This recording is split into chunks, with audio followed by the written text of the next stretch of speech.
Hello, everybody. Welcome to Paranormal Into the Night radio show. With me, I'm Dino Ewell, and we got an awesome show tonight. I got this guy from the UK, Simon Entwistle. I will talk about him in a second. Let me throw everything else out there, all your good tidbits I got going here. If you want to get all the information on all our shows, go to www.pitnradionetwork.com. You'll see all the links to our radio shows, everything we got going on. And number one, go to Spreaker, find PITN Radio Network, and give us a follow. That's very important. You guys get notified, let you know what's going on, and you don't miss out on anything. You have some fun. So that's cool. Facebook, Paranormal Into the Night.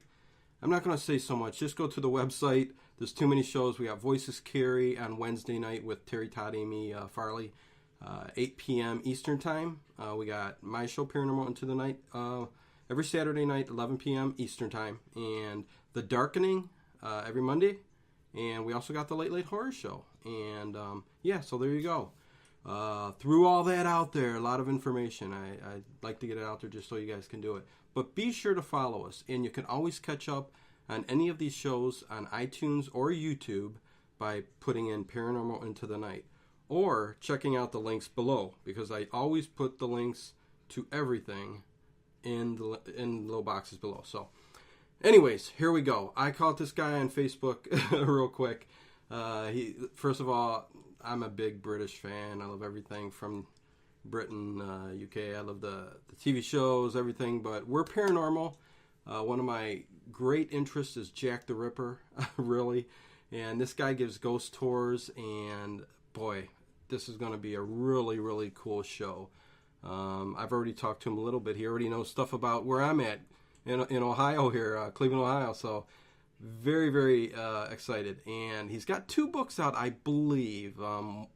Let me give his website is Top Hat Tours, Ghost Walks, Coach Tours, Spooky Tours, so everything. So anybody who may be listening in the UK, here you go, Top Hat Tours. And he's got 2 books, which I'll put links to all this underneath in the description. He's got one book, I believe, Ghostly Tales of the Unexpected, and the Pendle Witches, which we're going to touch on both of them. But the Pendle Witches is going to be, I think, after Jack the Ripper. I'd love to talk about that, because that's very interested to me, too. Let me introduce him now, all the way from the UK, Simon Entwistle. How are you doing? Very well, thanks, Dino. Great to be on the show. Thank you. Oh, thank you for coming on the show. Like I said, I really appreciate it, especially getting up as early as you did for me. I think it's like 4 a.m. there, right? Yes, it's 4 o'clock in the morning here in the United Kingdom. Woo! So hopefully you got a good night's sleep, or at least enough rest to get going. Yeah, absolutely fine, thanks, Dino. Got a nice cup of tea here, so I feel great. Thank you. Awesome. Thank you very much. And very polite, man. You know, I gotta say, you're, I don't know if that's a UK thing, but very, very polite. I appreciate it. No problem at all, Dino. Great to be on the show. Thank you. Thank you. And so let's get going. Like I said, you do a lot of tours and all that, and the main thing that you can tell me a little bit about what you do and how you got into your tours if you want, and then we'll go into a little bit about Jack the Ripper and the Whitechapel area there, which really, really interests me.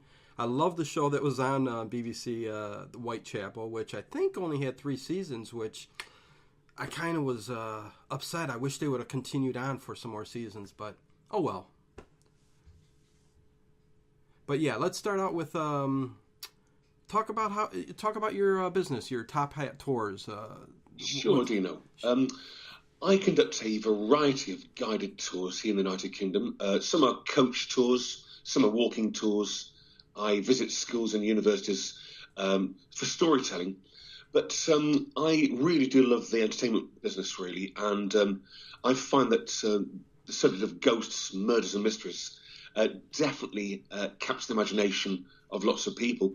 And over the years, I've amassed a whole battery of different ghost stories, murders and mysteries, and I never get tired of my job, really, Dino. Good. Good. I mean, yeah. So just over the years, you've accumulated all these stories, and you decided one day, hey, let's start my own company and take everybody. That's right. Okay. It's great. So the world of tourism is fantastic, really, and that's what I here figured. in the UK, there's so many beautiful cities and towns, and they all have great stories behind them. And I like to bring the stories to life, really. Perfect. I mean, us over here in the United States, we can't get enough of ghost stories and ghost shows. I'm sure you see that, sure, with all our paranormal, shows that are out there. But yeah, so what? The newest thing I think you got going on, I think, is the Jack the Ripper tours you got going on there. That's right. It's one of the stories that gets bigger and bigger every single year. Of course, people say, well, who was Jack the Ripper? Well, we'll never, ever really know. Right. We're looking at a story that dates back to 1888. Mm-hmm. And recently, with the invention, or should I say the modern forensic science, we've found DNA. And one of the most famous stories related to Jack the Ripper was a letter that was written way back in September 1888 to the Central News Agency in London from a person claiming to be Jack the Ripper. And the stamp was looked at about 20 years ago, and they did find DNA on the back of the stamp, but it was female. The actual saliva on the back of the stamp was female. And one of the Scotland Yard detectives who found the story fascinating said it was probably the saliva from the post mistress in the Whitechapel post office that received the letter and then put the stamp on the back of it. But there is indeed a huge American connection to Jack the Ripper, because many people believe that the murderer could have been a gentleman called Dr. Tumblety, and he came from New Jersey. He was a doctor. He hated women, and every time one of these women lost their lives in Whitechapel, he was actually in the city of London. He was, of course, a qualified surgeon, and in the case of two of the victims, Catherine Eddowes and Anne Chapman, various organs had been taken out of the body, but taken out in a very clever way, in the sort of fashion you'd expect from someone who knew about anatomy, but someone who removed items from the bodies with professionalism, really. Mm-hmm. And Dr. Tumblety was actually looked at by Scotland Yard. He was about to be arrested, but he made his way from England to Paris, and then from Paris back to New York, before the Scotland Yard could actually arrest him. And in those days, of course, there's no extradition treaty, so Dr. Tumblety may have been Jack the Ripper, a resident of New York. But we shall never, ever know, of course, Dino. But it is a great story. Course. Right. And, if we were to turn the clock back to 1888, London is a massive city. And to this very day, it has various areas, not too dissimilar to New York, really. Mm-hmm. And one of those areas is called Whitechapel. Right.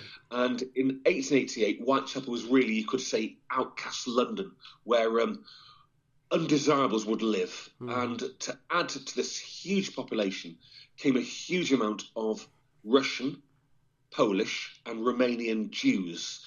And they'd escaped their country through persecution and came to England. But they started their own businesses in Whitechapel, and they wouldn't employ any local people, and they spoke in their own language, and they were really disliked actually by the local population. But you can imagine an area about, shall we say, 4 miles wide, with 80,000 people living inside it. It was very, very densely populated. Out of those 80,000 people, 12,000 would be unemployed and homeless. And they would walk the streets at night time. If they had any money, they would go to what's called a doss house. Now, a doss house is really, shall I say, accommodation. For 4 pennies, you get a bed. For 2 pennies, you could actually sleep standing up, hanging over a line. Wow! But these poor women, God bless them, they found themselves unemployed. Their only way of income would be prostitution. Mm-hmm. And you can imagine in the darkness of the night, in these long streets, alleyways and ginnels in Whitechapel, they would go looking for trade. And unfortunately, 5 of them found this person called Jack the Ripper. Wow. Yeah, I mean, that's what's portrayed in just about every movie and TV series we've ever seen. So I mean, Yes, and yeah. every He serial. must sorry, I beg your pardon, Dina. Oh no, I was just going to say. I mean, every it's just the most likely place for anything like this to happen. I mean, serial killers are going to be lured in by the lower class citizen, the prostitution, all of that stuff, the people, the undesirables. So anywhere, probably pretty much in the world, that's the mainstay. That's where you're gonna find this happening. But for it being way back then, I do remember hearing something about it being like near the docks and shipyards and stuff like that too. So easy for whoever this may have been, could have been somebody like that too, because I believe, and tell me if I'm wrong, that it did stop at a certain point, and they believe that he may have hopped the ship and went somewhere else. Yeah, there were 5 sightings of this character, just 5 sightings. No one actually saw the face, but the very, very first murder took place on the 31st of August, 1888. It was a woman of the name of Polly Ann Nichols, and she'd been thrown out of her accommodation because she had no money. And she was murdered at a place called Bucks Row in total darkness.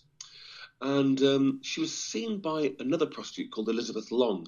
And Elizabeth, at a later trial, at the trial, said that she saw this person wearing a deerstalker hat and almost like a brown coat. And she said that he sounded foreign. When I say foreign, not American, not English, not Canadian, New Zealand or Australian, but almost like German, if you will, almost like a German. And many people believe that he could have been a Polish immigrant called Aaron Kosminski. And the other sightings of this person were seen by John Lavander, by Israel Schwarzer, and they all seem to indicate that this man was foreign. So he could be quite right, though, Dino. He could have been a sailor. We do know that when the murder stopped, the last murder took place way back in November 1888, and sometime later, of all places, South America, Nicaragua, this German vessel called the Seraph arrived, and there were 3 very, very nasty mutilations of South American girls. And historians have looked into this ship called the Seraph, and they believe it could have been a German vessel. And every time the Seraph was in the City of London port, these 5 women lost their lives. Many people have tried to look at the ship's records, but as we all know, way back in 1940, London was very heavily bombed by the Luftwaffe, the German Air Force, and a lot of records disappeared, including the records that would have led to the ship's company on the Seraph. Wow. Yeah, very interesting. Also, the fact that he was very, I mean, people said it could have been a doctor too. I mean, because everything was so meticulous and detail with, I mean, you had to have a medical background in order to do the mutilations that he did, right? I mean, in the case of Catherine Edwards, her kidney was taken out very, very professionally. In the case of Anne Chapman, the second murder, her uterus had been removed with precision, not by a maniac, but by someone who knew about the anatomy. And one letter that was sent to the Central News Agency was called The Letter from Hell. It was sent to a gentleman called George Lusk. Now, George Lusk was part of the Whitechapel Vigilante Committee, and he was sick and tired of the way the Metropolitan Police, the City of London Police, and Scotland Yard had been handling the case. And he took the law into his own hands, and he organised a lot of vigilante movements in Whitechapel to try and find the murderer. And he received in a cardboard box a kidney, and the letter came from this person that was nicknamed Jack the Ripper, saying that he had consumed half the kidney, he'd actually eaten it, but given the other half to George Lusk. And he was absolutely furious with the police because they couldn't find him. And this character must have known the area very, very well. It had lots of little streets, lots of little alleyways, lots of little sidewalks, if you will. And he must have been very athletic because he committed these murders right under the very noses of the Metropolitan and indeed the City of London Police. And just escaped into the darkness, which makes the whole story even more intriguing, because at the end of the day, Dino, we will never ever find out who was Jack the Ripper, but whoever he was must have been very athletic. He must have known the area very, very well, but also he must have had a very, very warped mind to murder these 5 women, but also to take organs from their bodies in a highly professional manner. Right, and possibly ate it, which would be cannibalism, and some of the most psychotic people. Well, Jeffrey Dahmer, who is over here. He kind of seemed to be a very smart person, but I mean, once you dug deeper, had some very, very bad issues going on. But yeah, very, very interesting and intriguing. But it was the location and the time that allowed whatever happened, to happen, and just the mystery continues. And like you said, I don't think we'll ever know. I don't think so. Not now, Dino. But wouldn't it be marvellous if we had a time machine? Oh, yes. And it's one of my dreams to have, gone back into the past and perhaps left, very, very cleverly concealed, a camera in the brickwork, and then gone back to the 21st century and had a live transmission from that period of time. It would have been absolutely amazing, wouldn't it, really?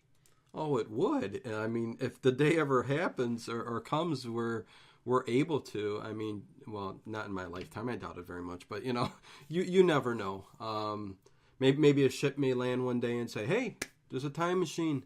Let's everybody get in. We'll show you how to use it. But, that's my fantasy mind working. It's mine as well. To go back in time would be absolutely amazing. And, of course, in America, I mean, I'd have loved to have gone back to Custer's last stand, the Battle of the Little Bighorn. I mean, Custer must have been a very brave man.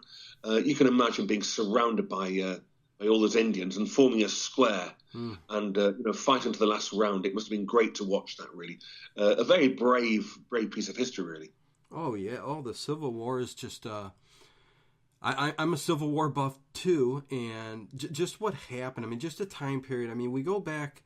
Even 100 years, it's just, but especially back in the Civil War period, the misery and the pain that took place and the deaths, Gettysburg, all the deaths across, just amazing and, sad, but, when you look back on it, you're just so mesmerized by what actually happened, and for these people to be so brave and the drive that they had to take them to do what they had to do. War and battle will make you do that stuff. So very, very interesting for sure.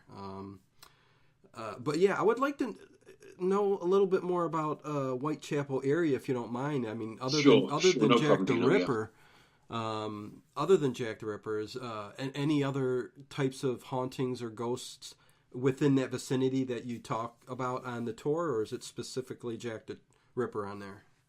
Well, City of London, of course, very, very famous city. There are some great stories from there. If you make your way to the City of London to this very, very day, you'll come across a place called Covent Garden. It's an old market in the City of London. It's nowadays, of course, the market is very, very much a tourism area. But there's a lovely old pub there called the Lemon Tree. When I say pub, a public house, a bar, if you will. Right. And the Lemon Tree dates back to 1728. There's a very, very famous story of a young boy called John T. Martindale. And John T. would go to the city very, very often. And he'd watch the ships come up the River Thames. And there he would watch the bales of cotton being unloaded from Mississippi and Louisiana and from Egypt. And then he would take samples of these bales and he would go and see what's called the textile barons. When I say barons, these are the men that owned these huge textile factories in England. Right. He would sell the cotton to them, and he arrived at the Lemon Tree in Covent Garden on a bitterly cold day, way back in 1827. His coach and horses arrived, and he rushed inside. It was bitterly cold. His coat had nearly frozen to his body, and as he went inside the Lemon Tree, he walked up to the fire and felt the rays of heat from the fire. He then met the landlord, Mr. John Nicholson, and Nicholson had a meal ready for him. He had a warm drink ready for him. But John T. was very, very worried that day about his wife. She was expecting their first child. And he said to to the landlord, I must get underway. I'm very worried about my wife. Oh, don't worry. There's a meal for you there, and a nice drink as well. He consumed the meal and started to walk backwards and forwards inside the front of the public house, looking out the window, waiting for his coach to arrive. It became dark, and as he looked out of the window, he saw a coach and 6 horses. Ah, that's my coach, he said. He rushed outside and climbed into the coach. Inside, it smelt very damp. It smelt very, very musty. And as his eyes became accustomed to the light, he saw there were 2 females in the coach with him, with long Victorian bonnets. They were wearing long hats, and their heads were bowed. He couldn't see their faces. He tried to get a conversation going. Excuse me, ladies, would you mind, please, if I just open the window? It's not very pleasant in here. There was no answer. The coach made its way into the centre of London, and again, Jonty made a second request. Excuse me, ladies, would you mind if I just open the window, please? It's not very nice in here. No answer. In a fit of rage, he stood up and reached for the leather strap, which was attached to the window frame, to pull the window down. He pulled the window down, and to his amazement, half the window frame came away in his hand. He then heard a scream. He turned to the right, and the lady sitting next to him slowly raised her face to look at him, and where there should have been a face was a hollow, dark cavity. Martindale screamed. He fell out of the coach and banged his head on the cobblestones on the road outside, and was knocked unconscious. He came round some 5-10 minutes later in a swirling blizzard. He trudged through the centre of London, back to the old cotton tree there, made his way inside the inn, and the landlord, Nicholson, shouted, Mr. Martindale, where have you been? Let me dress that head wound. Well, I got in a coach. This woman, she had no face. It was terrible. Mr. Martindale, calm down, calm down. If you look outside, the snow is so deep that any coach that arrived or left would have definitely made an imprint. And your coach and horses are round the back of the lemon tree. They've never left. So you can't have got inside a coach. But Martindale was convinced that night he got inside the ghost coach of Covent Garden. And to this very, very day, in Covent Garden, when it's really, really quiet, the sound of galloping horses on the coach can be heard rattling down what's called the Covent Garden Road. Huh. Wow. Let me just tell you, first of all, have you done any acting? I have a regular slot on one of the BBC radio stations. Okay. Just on a Friday morning. And I tell stories like that one, really. And I find radio, Dino, is absolutely brilliant for painting a picture in the imagination. Radio's got a great future because it's all about sound. It's all about stories, really, isn't it? It's about voices. Oh, it is. And I absolutely love the shows that I do on the BBC radio because it's nice and it's a lovely challenge to paint a picture in people's imagination. That's what I really do enjoy, really. Yeah, I was going to say, I mean, that's one of my great loves. I listen, I go to bed at night, I put the ear headphones on, the earbuds, whatever, and I listen to old-time radio shows. I listen to, of course, my podcasts and other stuff, but the imagination that comes from listening to an old show is just amazing. In the UK still does a lot of that, entertaining that broadcast style to their shows, and I just love it. I go way back to Sherlock Holmes. I love Nigel Bruce and Basil Rathbone, and just some of my favorite shows of all time. Listening to them. Let me ask you real quick. Somebody in the chat, Dave, who listens every week. Thank you, Dave. He says, and this is just thrown out to the Jack the Ripper again. I was watching an Arthur Conan Doyle documentary, and it mentioned that Sherlock Holmes grew out of the Ripper killings, as it made Scotland Yard look bad, and people wanted someone who would be able to solve crimes. I remember hearing that too, but rings true, right? What is really amazing, I'm in the north of England, in the county of Lancashire, and literally, if I was to leave my front door and walk, shall I say, just a mile and a half, we'd come across this beautiful building called Stonyhurst College. Now, Stonyhurst College is it's a school. It's a private school for members of the Roman Catholic faith. And Sir Arthur Conan Doyle, who was the creator of Sherlock Holmes, he was actually educated at Stonyhurst College, and he used the area which I'm living in for his very, very first story relating to Sherlock Holmes.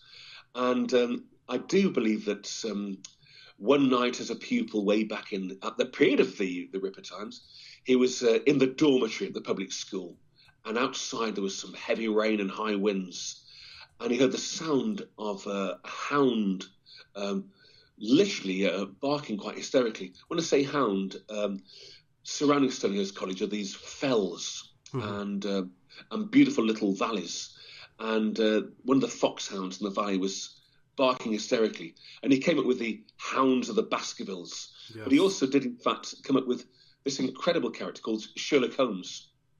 And you're quite right. His first actual, shall I say, story related to finding the Ripper, because the Metropolitan Police, they were like an independent police force, a bit like the FBI in some ways, and the City of London Police, they were different as well. But Scotland Yard, they're a bit like, again, a bit like the FBI really, and they were given the job of looking for Jack the Ripper, and of course they employed this fictitious character called Sherlock Holmes. But what a character he was! Oh gosh, yes, and wasn't that I think the very first movie was The Adventures of Sherlock Holmes that portrayed that, yeah. What a character, what a character. But of course, he was very much the invention of Sir Arthur Conan Doyle. And his time at this college called Stonyhurst College, you'll find Stonyhurst College on the internet. It's a very, very beautiful building. It was used some time ago by Hollywood, of all people. And they made a gorgeous film there called Three Men and a Little Lady, which starred Tom Selleck. Yes. And that was a great film, great film. Yeah, well, it was a good comedy for sure back in the time. Tom Selleck with his big American mustache from the 80s. That was great. He was certainly a big hit with the ladies over here, that's for sure. Yeah, you know, it's funny how certain actors gravitate towards different countries and stuff like that. But, you know, bringing up Sherlock Holmes really quick again, one thing coming across all these movies I've watched from way back then, especially Sherlock Holmes, Hound of the Baskervilles, if I ever went to the UK over there, I would never go to the moors. You must. Oh yes. You must stay out. You must stay out. So we are preconditioned over here in the US that you do not go in the moors. So yeah. I must say they are very, very spooky, and there's a lot of moors, of course, in the United Kingdom. I'm not too far from a place called Haworth near Yorkshire. And there they have the fabulous Bronte sisters, Emily, Charlotte and Anne. And they wrote these brilliant books, one of them being called Wuthering Heights, which is a massive, massive book, really. And when she sat down and wrote Wuthering Heights, she used the moors again, the same sort of moors that Sir Arthur Conan Doyle used for Sherlock Holmes and the Hound of the Baskervilles. Very atmospheric, really atmospheric places, really. Oh, yeah. I mean, always... the fog and the darkness, but you know, I tend to like the old black and white movies, so it kind of lent a little bit of you know, very much so, charm to it. So so what did you want to talk about next? I'd like to hear a little bit about your second book that you talked about, the Pendle Witches. If you were to get, shall I say, 12 spooky British stories, I know that our old friend Jack the Ripper would come into that, definitely. But I live very, very near a place called Pendle Hill. Pendle Hill, 400 years ago, would have been surrounded by forestation, deep forestation. In the year 1612, living in the forest were some very elderly women. And they lived away from society. They lived in the forest itself. Now, in 1612, life expectancy, if you were lucky, Dino, would you believe 35? There were no doctors, no hospitals, no medicines. Wow. But living in the forest were these two very elderly women called Demdike and Chattox. They were over 85 years old. They'd somehow defied the laws of nature. Now, at that period of time, we had a new king on the throne of England called King James VI of Scotland. who then became King James I of England. And this man was absolutely paranoid about witchcraft. He not only believed that witches existed, he believed that witches were actually out to get him. So on becoming King of England, he wrote this book called the Demonology Book. And you can buy the Demonology Book today from any leading bookshop in paperback. As you pick the book up, how to find a witch, how to try a witch, and most importantly, how to eradicate a witch. Throughout the whole length of the United Kingdom, living in this forest around Pendle Hill with these various ladies.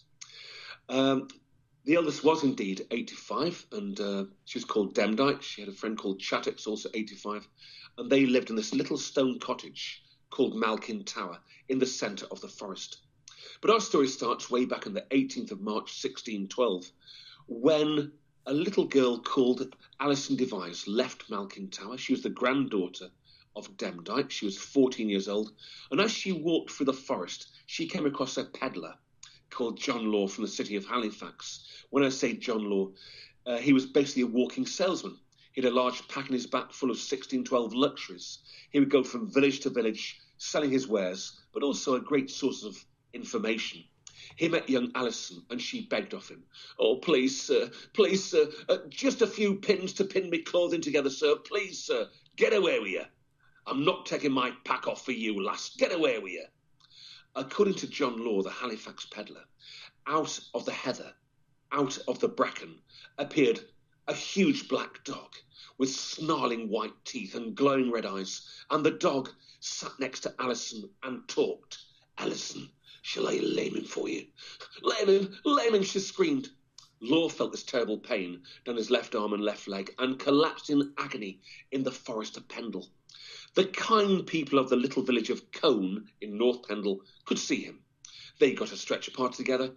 They carried him into an old inn called the Greyhound, which has long since gone. And there the landlord, James Harper, looked after him. As Law's voice returned, Law shouted, "I've been cursed! There's a witch on that hill, a young lass called Device. She's got a dog, and I swear to you, I heard the dog talk. She's in league with the devil. Send letters back to me family." Letters were sent back to Halifax in West Yorkshire, and John Law's eldest son, Abraham, received the first letter. "Here, me father's in trouble. I better go and collect him." He set off from Halifax, arrived in the village of Colne, and saw his father in a twisted and contorted state. "Hey, father, what's happened to you, man? You look terrible." "Abraham, I've been cursed.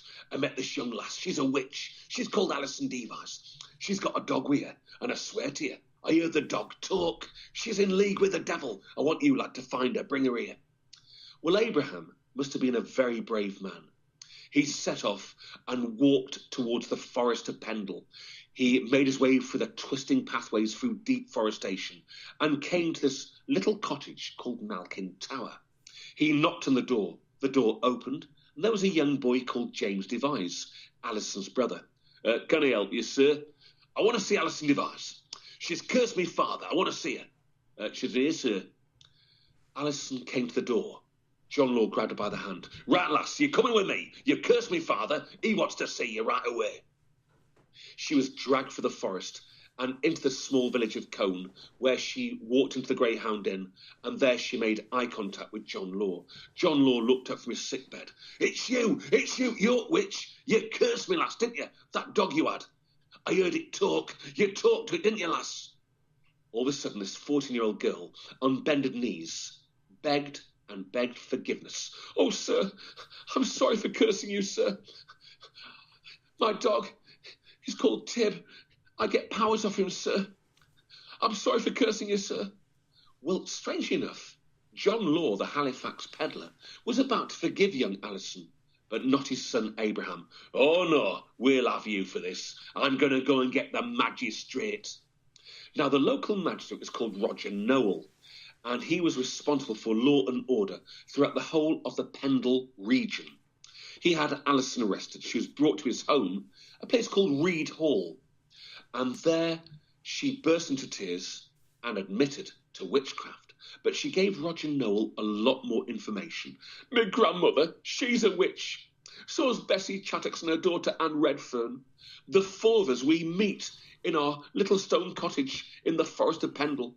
We have familiars, Familiars, said Roger Noel. Yes, sir, dogs. Tib, Bull, Fancy, Dandy. These dogs, they give us special powers.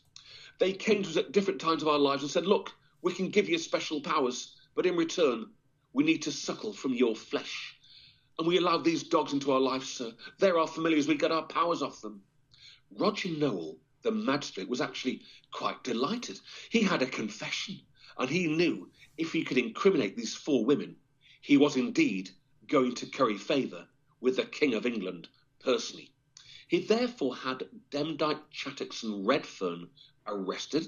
They met young Alison Device, and this huge argument took place. They all tried to blame each other, but they all admitted to witchcraft, and they all admitted to having these dogs, Tib, Ball, Fancy, Dandy, and they gave them these special powers. They also admitted to grave robbery. They admitted to going to New Church Cemetery in the dead of night, digging up corpses, taking hair and teeth, and using this hair and teeth to make special, you could say, special powers to use them for cursing people. They admitted to this. They were then sent to what's called the City of Lancaster, and this beautiful old castle that is still there to this very day. They were thrown into what's called the Well Tower, a deep, deep, deep dungeon that is still there to this very day in the 21st century.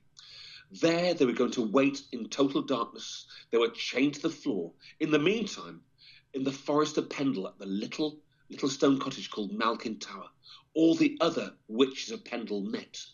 They got a large cooking vessel called a cauldron. They lit a fire beneath the cauldron, and the black syrupy liquid inside began to bubble and steam. Into that black bubbling liquid went crushed, powdered human teeth, the odd clay effigy. When I say effigy, like a doll made of clay, but with human hair and human teeth. This was also tossed into the cauldron, this large cooking pot. And there they tried to get a potion to blow the gates of Lancaster City Castle open and rescue their loved ones. But nothing happened.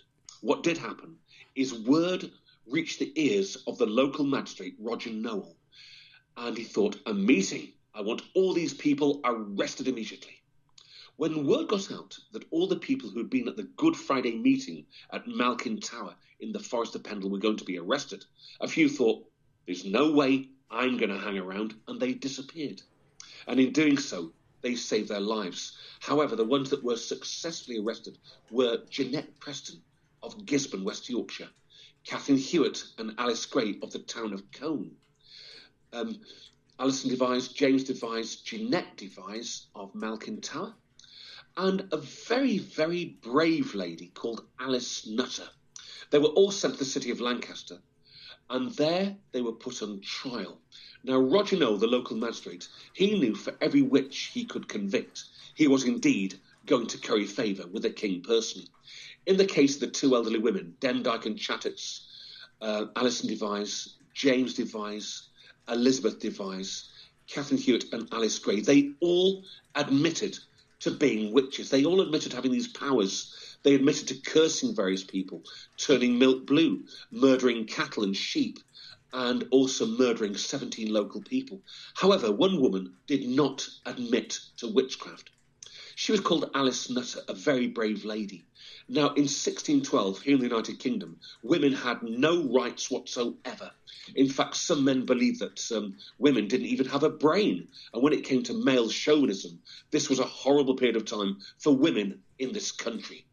Alice Nutter had this huge problem. First of all, she was very, very well educated. She could read and write. She owned land on the side of this hill called Pendle Hill. And she got very, very annoyed with her neighbours. They were taking her sheep, they were taking her cattle, and her fencing, her walls were being made smaller.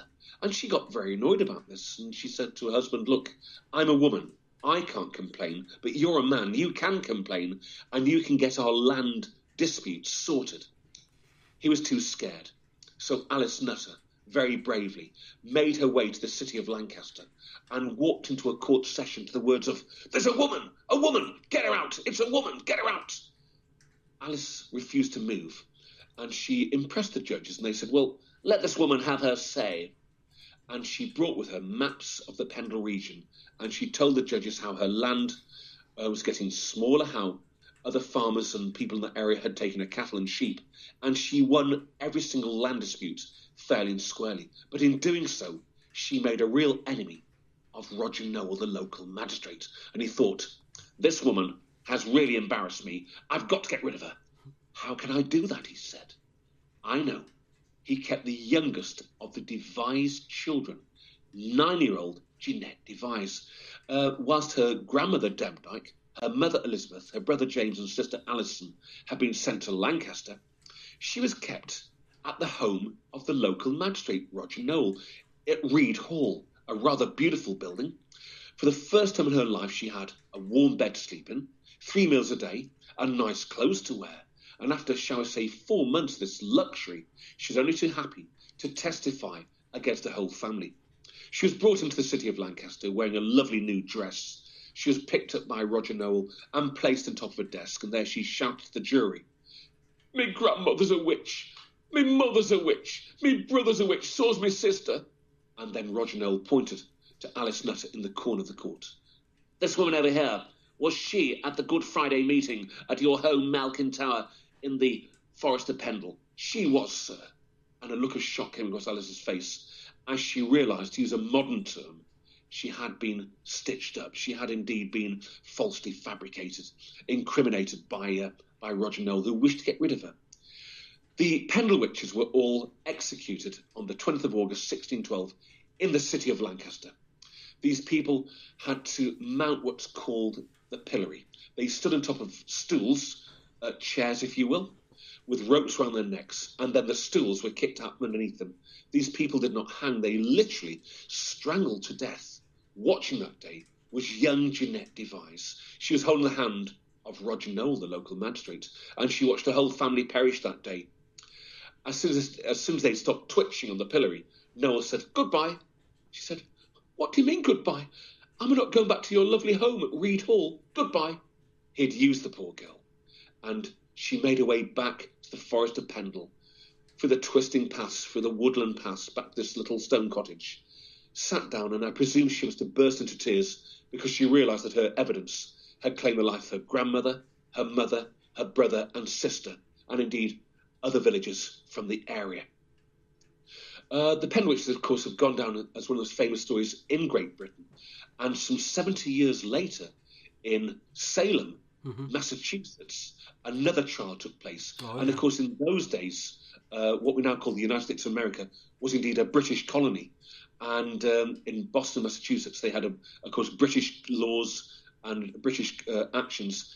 And they believed that the Salem trials were exactly the same as the Pendle witch trials, in the fact, they used a little girl as a witness to testify against parents, etc.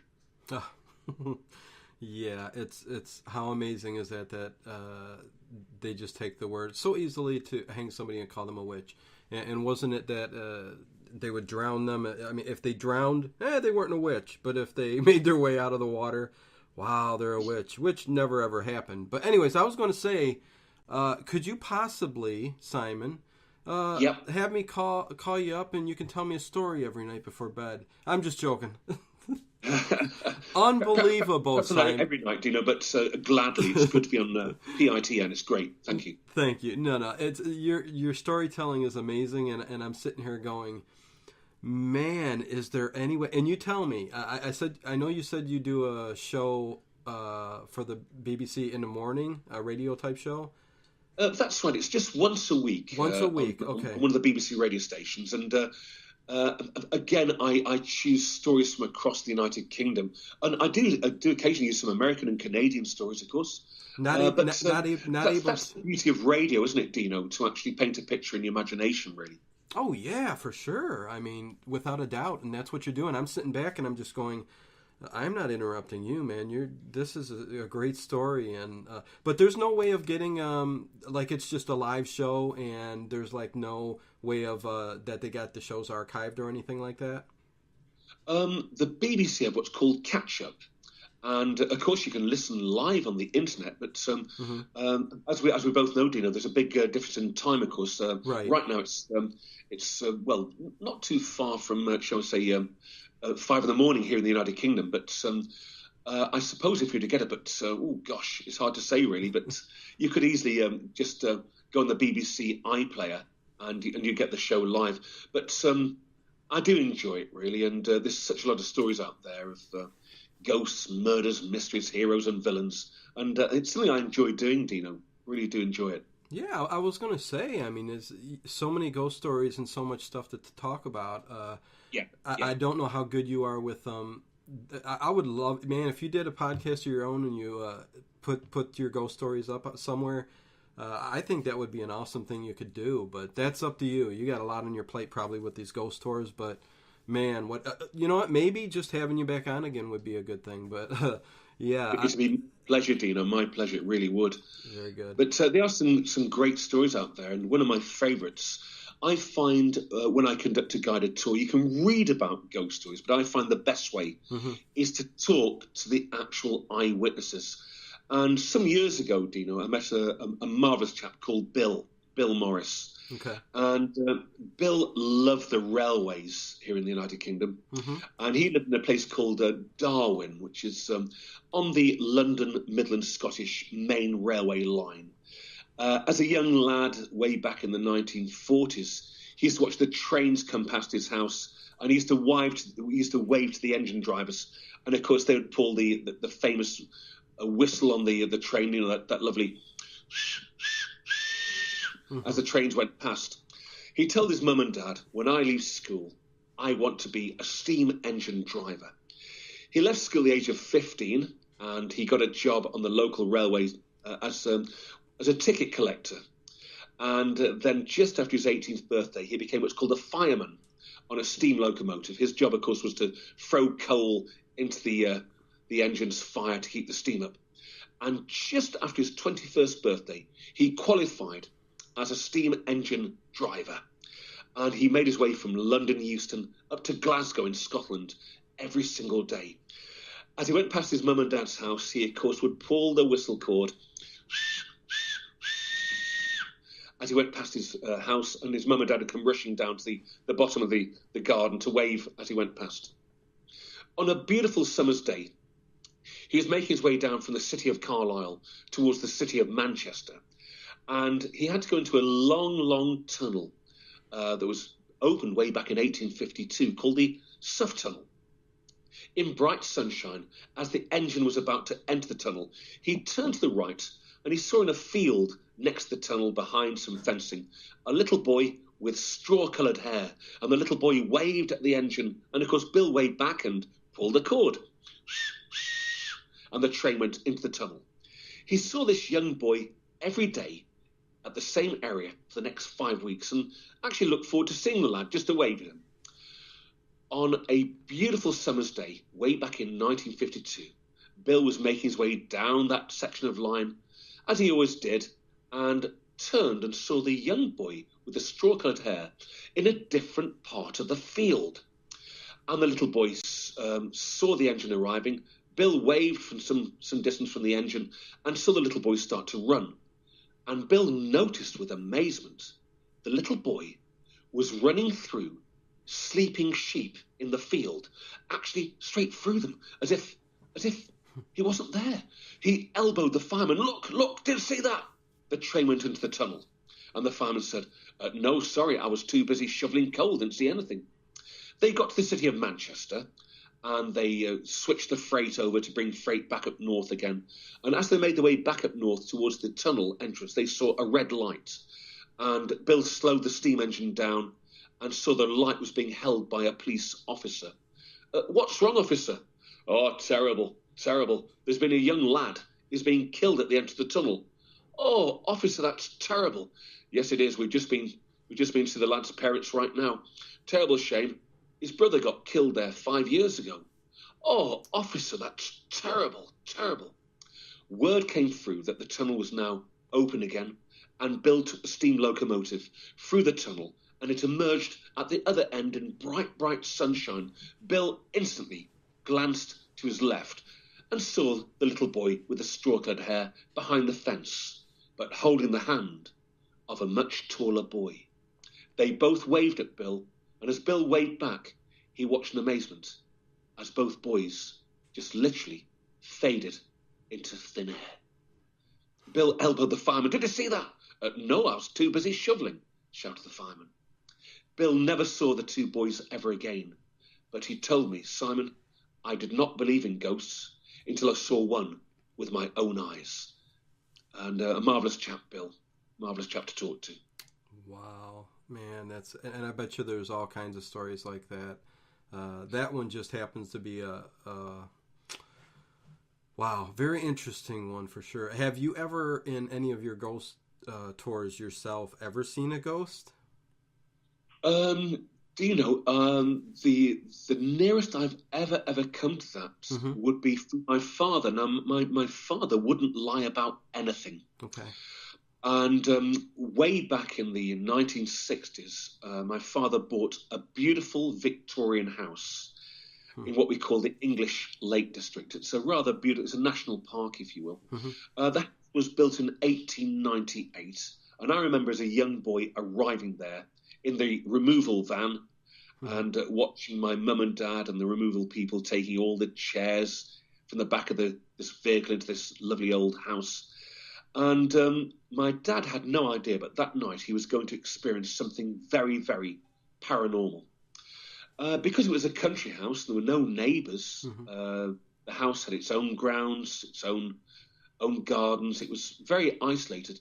He thought, the last job I need to do is put up the curtains. What he did do, he very quickly made up the bed for myself, my brother and my sister.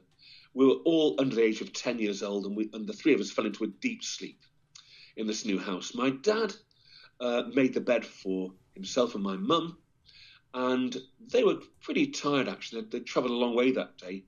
And my dad climbed into bed, and he noticed as he turned over, there was bright, bright moonlight literally illuminating the bedroom.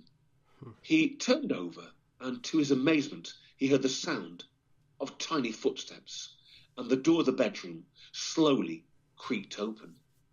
In came a liver and white Cocker Spaniel dog. The dog made its way to the corner of the room, and my dad sat up in bed and thought, "Oh, I must have left the door open downstairs. How's that dog got into the house?"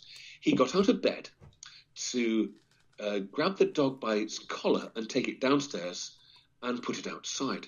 He walked towards the dog. Come on, let's have you." His hand went straight through the spaniel. He was shocked. He thought, "I don't believe what I've just seen." He again tried to touch the dog, but his hand went straight through it. The dog then turned as if its name had been called and looked towards the window and then faded away. My mother had been in a very, very deep sleep, and she woke up with a jolt and said, "Oh, I've just had this strange dream, a very clear dream. I dreamt there was a man outside our house looking up at our bedroom window with a dog lead, wearing Victorian clothing from a different period." My dad turned around and said, "I've just seen this dog. I tried to touch it. My hand went straight through it."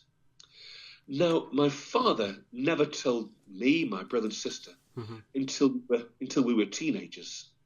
But I do remember, to answer your question, Dino, way back in 1971, I was just around 16 years old, actually.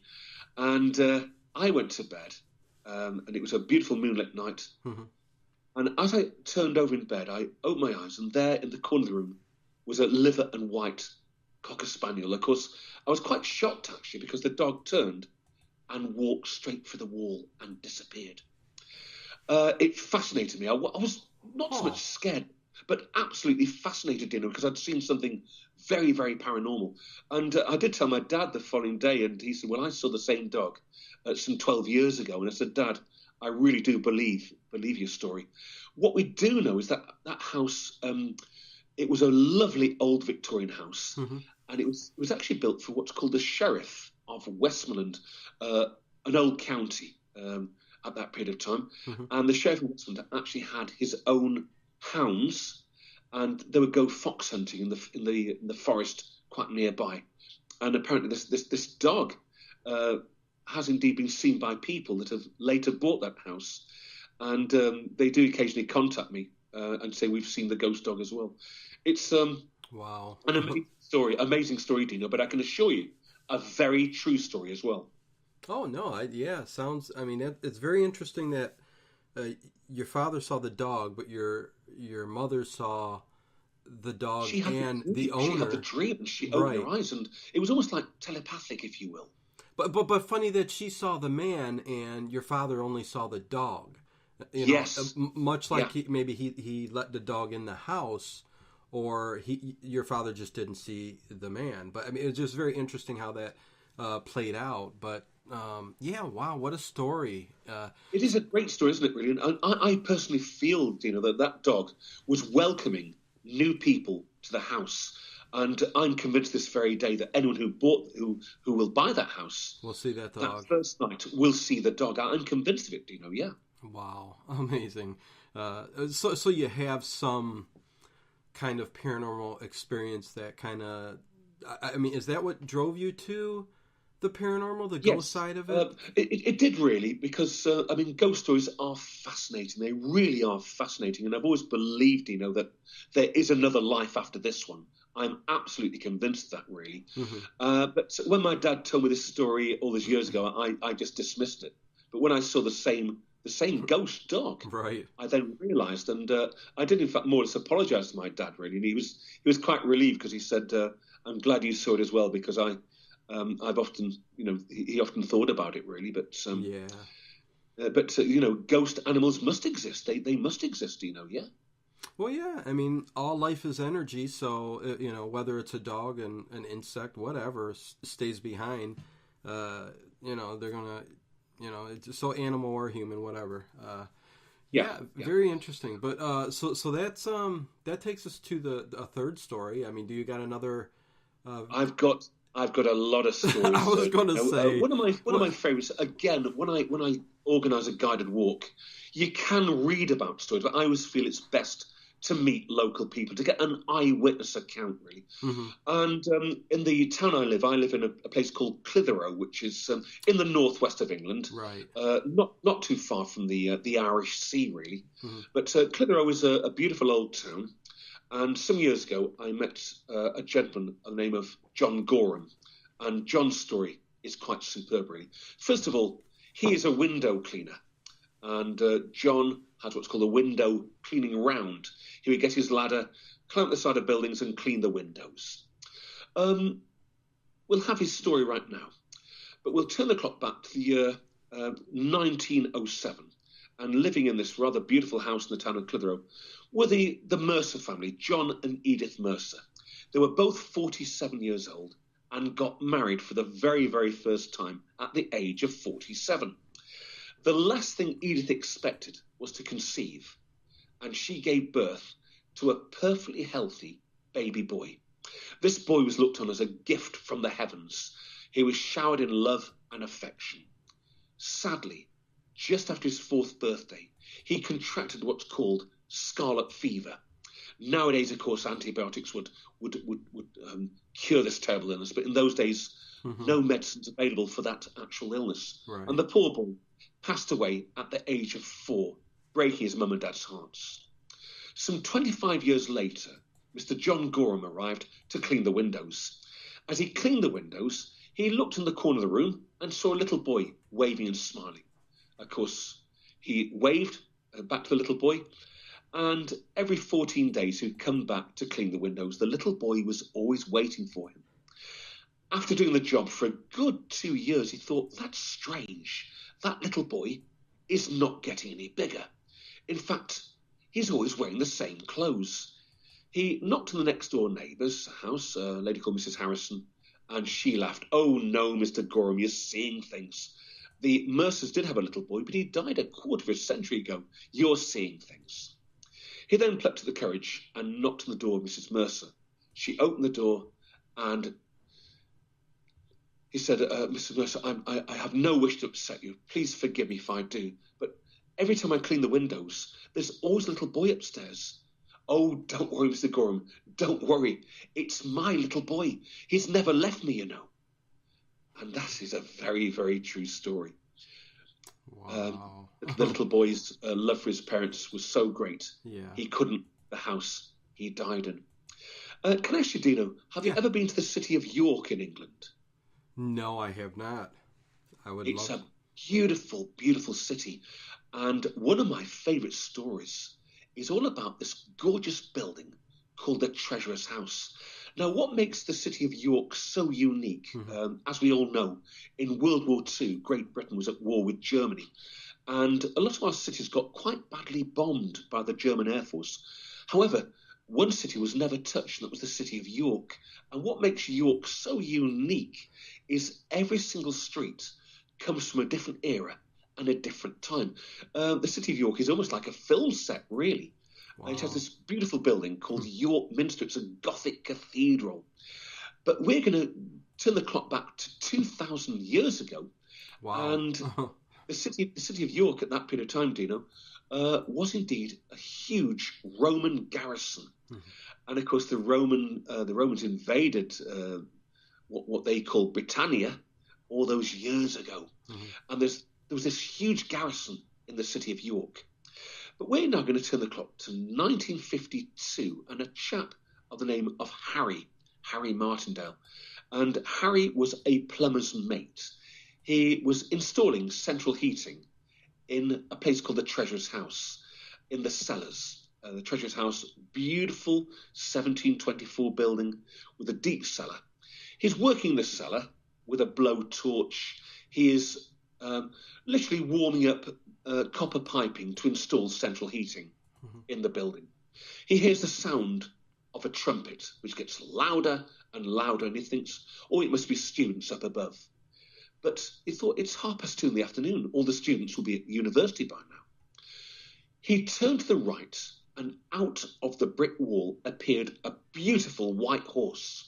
On that horse was a Roman soldier that went straight past him, followed by platoon after platoon of Roman infantry. He scuttled off the ladder into the corner of the cellar and watched in amazement as these Roman soldiers came straight for the wall. He noticed that they all looked to be really emaciated, very, very thin, slightly dark-skinned, and they didn't look like Hollywood Roman soldiers at all, far from it. They had round skull caps, they had round shields, and were wearing what he called a leather kilt. They had spears, and he could only see them to their knees. The last Roman soldier went through the wall past him, and with it went the sound of the trumpet that faded away. Harry swallowed deeply, as you'd imagine, rushed up the stairs from the cellar and told his boss. His boss said, no, lad, get back down there. We've got to finish this contract. We've got to finish the contract. I can't. Right, lad, you're sacked. Well, he walked for the city of York, deeply traumatised by what he'd seen. He'd also lost his job, of course, because he was too scared to go down the cellar again. And he popped into an old inn called the Old Star Inn in the city centre. Beautiful old inn dating back to the 1680s. There he met, at the bar, a young lad who was enjoying a drink, and this lad said, hey, you look like you've seen a ghost, mate. Well, actually, I've seen about 40. Go on, tell me about it. I work for the York Evening Press. It sounds like a good story, this. It's getting towards Halloween. So Harry told him about the Roman soldiers, and the young lad from the York Evening Press went back to his offices and printed the story. When the story was printed in the local newspaper, the York Evening Press, everyone laughed at Harry. He was the butt of many a joke. However, some 2 weeks later, no one laughed at Martindale, because some more work had to take place inside the Treasurer's house. They had to remove some soil from the cellar floor, and at the area where Harry had seen his Roman soldiers, they found a beautiful Roman road, and they found this large stone tablet with Roman numerals on the side of it and the words Eberacum. He had found the garrison of York, and the actual entrance to the old barracks where 2,000 years ago this huge Roman army would have been billeted. Many people believe that what Harry saw that day was indeed the 9th Hispanic Legion, leaving the city of York for Carlisle on the Scottish border, and they were wiped out by the Scots, the Celts, wiped out to a man. And they believe that what Harry saw that day was a time machine into an era, another time and another place. And somehow, with his blowtorch, with his soldering iron, with the equipment he had down the cellar, he'd opened an avenue into a different time and a different place. And who knows, Dino, that could really be what ghosts are, from a different era and a different place. Oh, yeah. No, that's another amazing story. People say there's a lot of different things that it could be. It could be actual spirits. It could be a lapse in time. It could be a dimensional thing. So, yeah, yes. it just all depends. It's probably all of them put together. So, what would be one of your scariest stories that you like? Even you, right. It kind of gives you the chills. Yeah, there's such a lot out there, Dino, really. But in my job, of course, as I mentioned before, I do like to meet people who've actually seen ghosts, and I like the eyewitness accounts. Right. Because I'm quite well known in this part of the world for my ghost stories, I do get telephone calls, and occasionally people come and see me. You can always tell when someone is, shall I say, fabricating a story. But you can always tell when someone is being very honest. And I met a British Asian guy a couple of years ago called Ashid. And Ashid told me this amazing story. First of all, he is a taxi driver. Okay. He has his own business in the town of Blackburn, not too far from here. And he's always looking for a good deal when it comes to buying vehicles. As you can imagine, having a taxi, they do a lot of miles, and they need to replace vehicles quite often. He saw a vehicle for sale. It was a Ford Granada vehicle. It had done 3,000 miles, and the owner only wanted around £2,000, which is quite cheap, really. So Ashid saw this ad in the local paper and made his way to the city of Manchester. And he looked at the vehicle and saw the owner. And the owner said, would you like to take it for a test drive?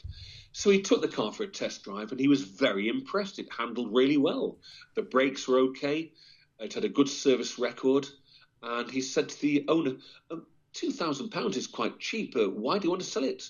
He said, well, in my business, I need to sell cars very quickly.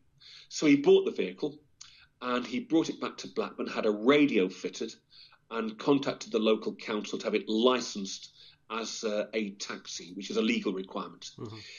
He then set off in this vehicle for the very first time and made his way to the town of Darwin. Now, we mentioned the moors before. He literally drove across the moors. He was himself in the vehicle, and he looked in the rearview mirror and saw another vehicle behind him coming at great speed. And the car went past him, and Ashid then looked up into the rearview mirror, and he was staring into the eyes of an elderly lady with grey hair and glasses. And he knew she shouldn't be there. Ashid screamed. He stopped the vehicle and jumped out of the front seat and ran a few hundred yards away, and then very nervously reached into his pocket for a cigarette. He lit the cigarette and then nervously walked back to the vehicle. The engine was still running. The headlamps were on full, and he very, very nervously looked into the back seat. There was no one there at all, but he'd seen this woman with grey hair and glasses sitting in the back seat, staring at him into the rearview mirror. He got his mobile phone and telephoned his father. He was furious. He said, look, you've got to drive that vehicle back. She said, I daren't. I can't get back in the vehicle. So his father, Ali, arrived, and Ali took the vehicle back to Blackburn. And she said, I'm sorry, father, I refuse to drive that vehicle ever again. And his father said, look, we spent a lot of money on that vehicle. We've got to make it pay for itself. So that night, Ali took the vehicle out. He made his way into some of the neighbouring towns to take people to nightclubs, etc. And then he drove back to his home in Blackburn. He felt a temperature drop inside the vehicle, and he glanced up into the rear-view mirror, and there in the back seat was an elderly lady, grey hair and glasses. Ali slammed the brakes on, and like his son, he stopped the vehicle and got out very quickly and walked a distance away. He then telephoned his son on his mobile phone and said, "Look, Ashid, I'm really sorry. I believe you now. I've just seen the same woman on the back seat, but she's not there now." So Ali refused to get back in the vehicle and telephoned his second son. Dawaz arrived, and he took the vehicle back. And the following morning, Ali's daughter, Shanaz, had the job of cleaning all 3 taxis, which she did every Sunday morning. And she cleaned the dashboard and she cleaned the steering wheels. And she felt she was being watched. She glanced up and looked into the rearview mirror and was staring into the eyes of a lady with grey hair and glasses. Like her father, Ali, like her brother, Ashid, she screamed, rushed into the house and told her father. Her father, Ali, said, "Right, that vehicle is going back. We'll take it back on Monday morning." They got Dawaz, the second son, to drive it, whilst Ali, Ashid and Shanaz drove the second vehicle back to the original place they bought it in Manchester. And as they took the vehicle back to the original owner walked up and said, "There's nothing wrong with that vehicle. It's got a good service record. It's got a brand new wing on the right-hand side." And Ali said, "Why has it got a brand new wing?" The previous owner said, "Well, it was involved in a road traffic accident." I've got an old newspaper here. He went into his office and brought out from his locker an oil-stained 2-year-old newspaper, the Manchester Evening News. He opened onto page 4, and Ali, Shanaz, and Ashid looked in horror as they read the story of how this vehicle had been involved in a road traffic accident in the city of Manchester, and how an elderly lady had been killed in the road traffic accident on the back seat. And they were looking at the same picture of this woman in the oil-stained newspaper that they'd seen in the back of the vehicle. Oh, man. You can always tell, Dina, when someone is, to use a British phrase, pulling your leg, making fun of you. But these people were deadly serious. And Ashid is a great taxi driver. I do see him quite often, actually, and he's never let me forget his story, and it's one of my favourites, really. It's a very spooky story, that one. Oh, yeah. Can you imagine being on the moors by yourself? You're in the vehicle by yourself on the moors with all that swirling mist. You're away from habitation, and you stare into the rearview mirror and see a woman in the back seat that shouldn't be there. That is very, very frightening. Oh, yeah. The stranger in the back seat story, very scary. And it's funny that the second son never saw... he never did. Dawaz never ever saw that. And in fact, it's a good job, really, because he plucked up the courage to actually drive the vehicle back to the previous owner. Yeah. But I've often wondered if that vehicle was sold again and again and again. Boy. It certainly went back to the previous owner, that's for sure. Oh, unbelievable. So a lot of these stories are just kind of passed down from, person to person and to you. Yeah, I'm always looking for new stories. We can read about them, a bit Right. like Jack the Ripper. We can read about him. But it's good to actually get these eyewitness accounts, which are quite fantastic, really. Oh, yeah, the stories that you really have never heard before. Those are the ones that... like even doing this show, I like to actually go out there and get a hold of people that, have never been on a show before, or have a personal story that they want to get off their chest and tell. So, it's hard to do that, but those are the stories that, most of the time, like you said, you can tell if they're pulling your leg. Oh, yes. Yeah. But yeah, for sure. Both of your books, are they available in the U.S. on Amazon or just the UK? Yes. No, they're available in the US. Okay. Certainly, my book, which is called Ghostly Tales of the Unexpected, you can buy that on Kindle. You can get it on Amazon, no problem at all. And in that book, there's a lot of stories which I do find quite fascinating, really. A lot of them are eyewitness accounts. I do mention my father in the book and that story. But I'm always looking for new stories, really. And I do find that British public houses are absolutely full of them. Here in England, we have, and Scotland, Wales, Ireland, you do have these gorgeous old inns. And one tour I do is called Haunted Inns, where we get in a coach, a minibus, and visit 6 inns and have a story in each inn and a drink in each inn, and then we go to the next one, really. And one of them is, there's a lovely, I mentioned the city of York again. What I do love about York, as I mentioned before, it never got bombed in World War II, so therefore everything's intact. But there's actually a very, very strong connection with the United States 8th Army Air Force, the Royal Canadian Air Force, and of course the RAF. And York had a huge bomber base that was used by the Allies in World War II. And there's a rather sad story of a Canadian air gunner, the name of John McCarty. And John was only 21 years old. He came from Ottawa in Canada. Mm-hmm. And, of course, Canada was part of the British Commonwealth. So when Great Britain declared war on Nazi Germany, Canada came into the war immediately. And the Canadian air crews arrived in York. And every night, of course, along with the Royal Air Force, Royal Canadian Air Force, they'd go and bomb the German cities. You imagine being 19, 20 years old. This would be very, very frightening, really. Mm-hmm. And McCarty's aircraft was hit over Dusseldorf, was very badly damaged. And they limped back over the North Sea back to England and crash-landed at the aerodrome at York. And he was strapped into the back of the aircraft. He was a rear gunner, if you will. And all his crew were killed, but he survived because he was at the back of the aircraft and he was rescued by the crash crews. The poor lad his nerves were very, very badly shot at. He'd survived the horrors over Dusseldorf and got back to find his whole crew had been killed on the crash landing. And in those days, the only way you could, shall I say, alleviate fear would be alcohol. He had a 24-hour pass and he made his way into the city of York. And he was on another mission that day, and that mission was to consume a lot of alcohol to dull the pain and fear that he'd just gone through. He'd also lost all his best friends in the crash when his aircraft hit the tarmac. And in those days, of course, you had what's called licensing hours, where you could only drink alcohol from, shall I say, 10:30 in the morning till 3 o'clock in the afternoon. Then the pubs would close. Huh. He had a really good drink, and he made his way to this old inn called the Fleece Inn in the centre of York. And the landlady knew that these lads had come from all over the world, from Canada, Australia, New Zealand, and England, of course. And she felt sorry for this young lad. And as he was at the bar, he was quite inebriated. And she said, "Don't worry, you can go upstairs. There's some Australians up there as well. And I'll bring a bottle of whiskey up.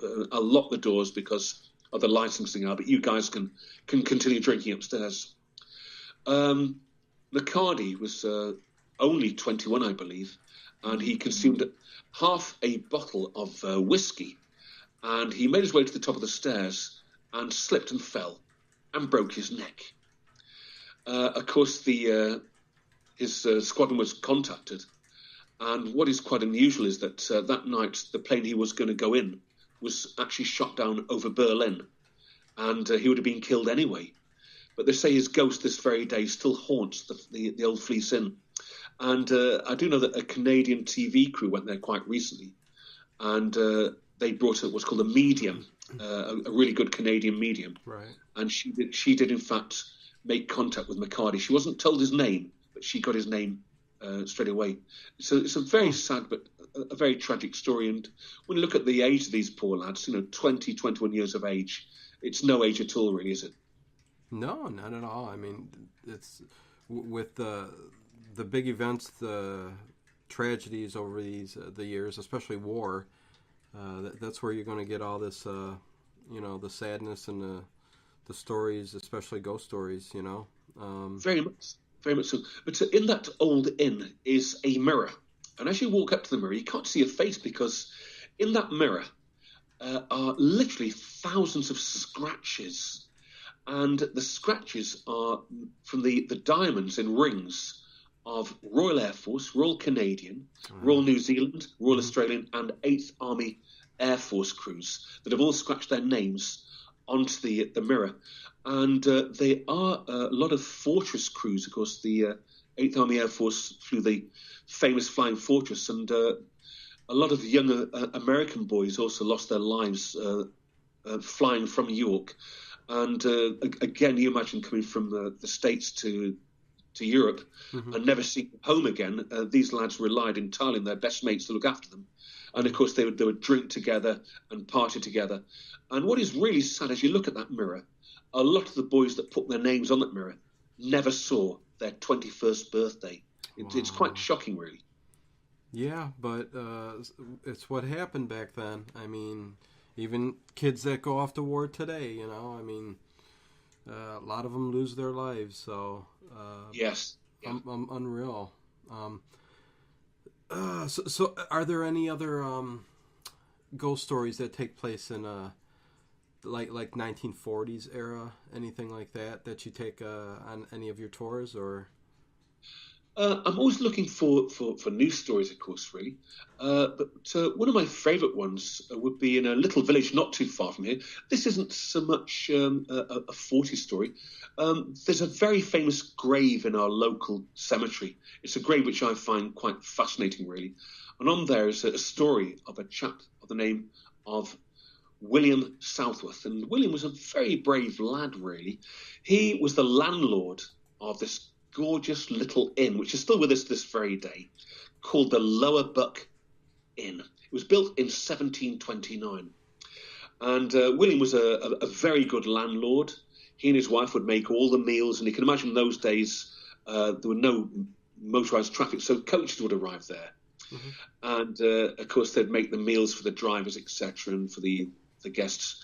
But one beautiful May day in 1833, William made his way across the village to the local butcher's run by a chap called Thomas Crowther.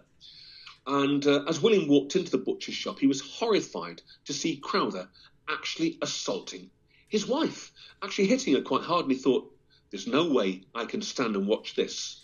And he intervened, and he separated them and took poor woman outside, and she had a burst lip and a black eye. And he looked after her for a while, then went back to his inn.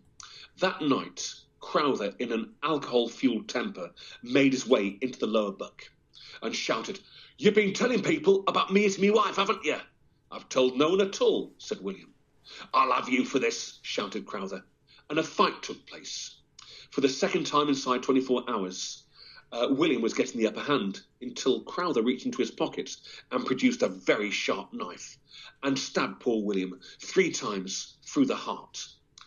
Mortally wounded, he staggered outside the old inn, knelt on the cobblestones outside, and died in the arms of his wife with his 8 children surrounding him.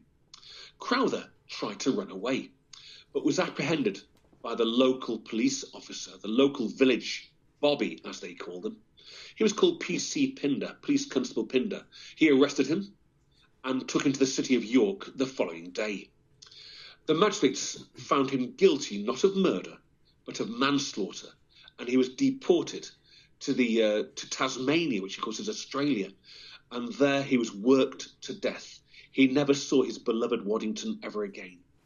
Now, of course, William died a hero, and his wife insists the whole story was put on top of his grave tablet, and to this very day you can walk into the cemetery and hear the whole story of how William defended Mrs. Crowther and how that defence was going to cost him his life.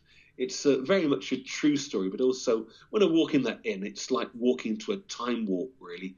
The floors are wood, the walls are wood, and the roof is actually made of what's called thatch, which is really a grass roof, if you will, made of thatch. It's a gorgeous sight, really, and a listed building, of course.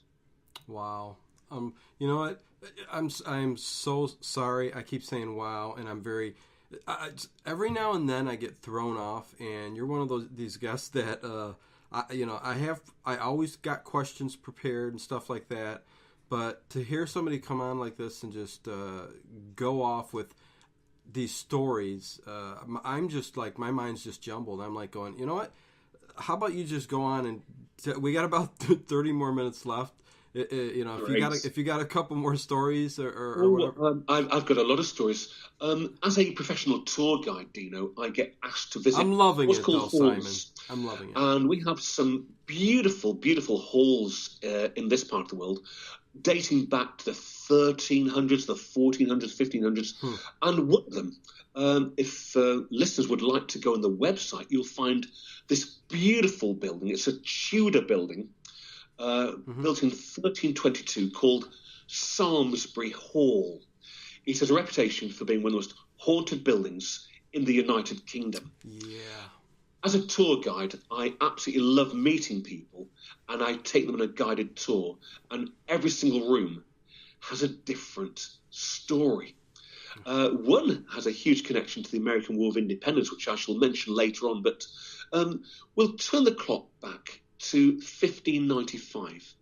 Now, the family living in this beautiful hall were indeed called the Southwards, and they were ardent Catholics. Now, in the year 1536, King Henry VIII of England outlawed the Roman Catholic faith, and anyone preaching Catholicism would be classed as a traitor.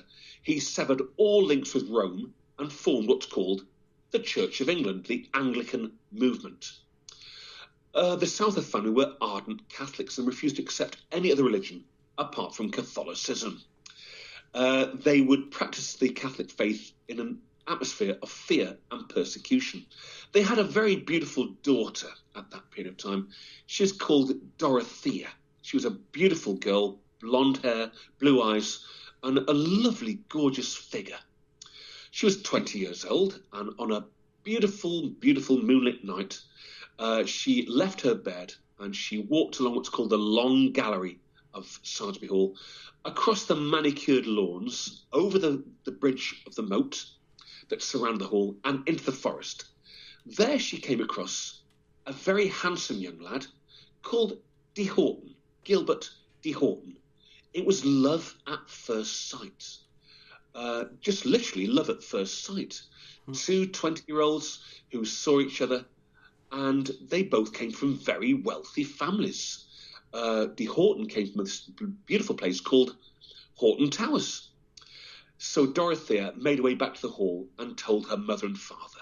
Her father was absolutely livid. "We are Catholics. They are Protestants. You will never see him again. If you do, my dear, you will be sent to live with the nuns in the south of France. He will never have my permission to take your hand in marriage. We are Catholics."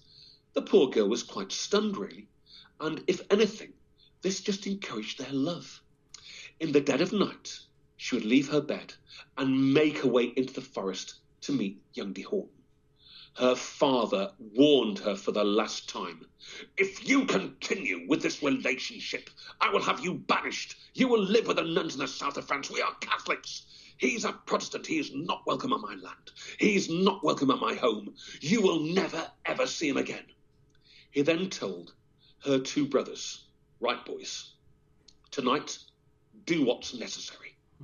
On a beautiful, beautiful moonlit night, Dorothea left her bed.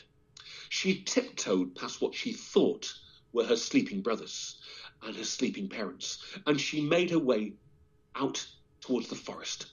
On the fringe of the forest, in beautiful moonlight, she saw young De Horton. When he saw her, his heart raced. He knelt down and he affectionately kissed her hand. He then reached into his pocket and produced a huge engagement ring. "Oh, Dorothea, Dorothea, will you end this heartache and become my wife?" A huge smile came across her face, and she gratefully accepted his proposal. For a brief moment, they hugged each other in the moonlight. Then they heard the sounds of voices, and out of the forest appeared Dorothea's two brothers, both armed with two very sharp knives, and they cruelly murdered young De Horton right in front of her. The poor girl's heart was snapped in two. The tears streamed down her cheeks as she was rushed back into Samlesbury Hall. There, the following morning, her cruel father had her sent to live with the nuns in the south of France in Marseille. On arriving there, that poor girl never ate again, she never slept again, and she died literally of a broken heart. Soon after her death, her ghost was seen by many, many people, always by the side of the old hall, but always in between the horse chestnut tree and the yew tree. To this very day, she still haunts that very area. Now, in 1926, a most amazing find took place at Sarsby Hall, where a herringbone drainage system was put into the land surrounding the hall. When I say drainage system, they dug some trenches and put these pipes in to take the water away. And one of those trenches went straight in between the horse chestnut and the yew tree. And they came across the foot of a skeleton. The local police were brought in, what's called the CID, the Criminal Investigation Department, and they took away a lot of soil. They found just 2 feet beneath the surface the skeleton of an adult male. The detectives said, well, it's definitely a murder scene, but I don't think we'll catch the person responsible. We're looking at a medieval murder here. As the forensic team looked at the skeleton, they found on one of the fingers a huge, huge ring. The ring was removed, carefully inspected, and the engraving inside had the words, Dorothea de Horton. It was none other than young de Horton, who'd been murdered so cruelly by the 2 Southwark boys way back in medieval times. And that would explain why the White Lady will make her way to the very grave of the only boy that ever showed her any love, any warmth, and any affection. There are photographs that have been taken of the White Lady, and you will find them on the Samlesbury Hall website. But there is a huge connection with the American War of Independence and Samlesbury Hall. It's an amazing story, this one, Dino, which I think will interest, of course, listeners due to the American connection, really. Mm-hmm. We'll turn the clock back to 1774 and the marriage of a British Army officer called John Creasap to Gail John Braddoll, Gail John Braddoll's daughter, and they got married at Samlesbury Hall. It was a lovely wedding, and of course, the lieutenant was a serving British Army officer, and he was sent overseas to Philadelphia, from Philadelphia to Pittsburgh, from the garrison at Pittsburgh over to Boston, and his wife, Gail, absolutely loved New England. She loved New England. She said to her husband, look, why don't you resign your commission, become a civilian? We should settle here. This seems like the land of opportunity. And John said, well, it is, I agree. He resigned his commission and settled and started his own business. And they were doing very well. Neighbours were doing very well as well. However, one person recognised this more than anyone else, none other than good old King George back in England. And he thought, these people need taxing, and taxing and taxing again. One day, John said to his wife, I'm working my socks off, but all I'm doing is paying tax to England. It's beyond a joke. Neighbours also agreed. He then met a gentleman called George Washington, and George Washington recognised John Creasap's northern English accent because his parents came from the county of Lancashire, a place called Yelland Redmayne. And Washington recognised this northern English accent and said, look, John, you served in the British Army. Could you tell me all about British Army tactics? Because I'd like to form a rebel army and throw the British out of North America. Will you join me? I will join you. I'm sick and tired of this taxation. It's got beyond a joke. So John Creasap signed up and became what's called a Pathfinder General.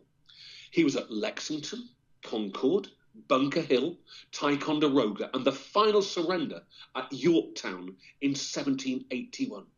Now the Brits had gone, of course, America became an independent country with its own government and its own rules and regulations. Creasap was summoned to Washington's headquarters, and Washington said, John, I'd like to offer you a position as a general in the new United States Armed Forces. Will you take up this position? I will, sir. And Creasap became a member of the new United States Armed Forces. He did have many confrontations with the natives, the Native Americans, the Indians, and I'm told had quite a few skirmishes with them. He was captured by the Huron, North American Canadian Indians, and just like a famous John Wayne movie, all his men were dispatched, and he was tied to the totem pole and ordered to be given the death of 1,000 cuts. Now, he was a Yorkshireman, and Yorkshire folk are renowned for being very, very stubborn. In fact, they are very stubborn people from the county of Yorkshire in England. Mm-hmm. And Creasap was heard, the Indians were quite shocked because he showed no emotion whatsoever. And he was heard to say the words in his Yorkshire Northern English accent. He was heard to say the words, "You'll get nowt from me." They were so impressed by his bravery, they let him go. He rushed back into the forest, got back to Washington's headquarters and said, "Sir, I've had enough of this, sir. I wish to return to my native Yorkshire in England." And George Washington said there and then, John, my country is indebted to you. You will always be an American citizen." Well, he got back to his native West Riding of Yorkshire and died at the age of 74, and is buried at Elsack, a little village not too far from the city of Leeds in Yorkshire. And every 4th of July, a member of the American embassy will make his or her way up from London to Elsack to make sure the grave has been polished and some fresh flowers placed on the grave. And it proudly says, "General John Creasap, United States Armed Forces." And I believe to this very day, Dino, the Pentagon are actually responsible for the upkeep of that grave forever. But Creasap was actually married at this beautiful hall called Samlesbury Hall. And to this very day, we get a lot of American and Canadian tourists that will, of course, go to Samlesbury to look at this lovely building and hear about the all-American, all-Yorkshire hero there. Yeah. Awesome. What is your favorite, do you have a favorite American ghost story? There are a huge amount of stories I know. From America, of course. Yeah.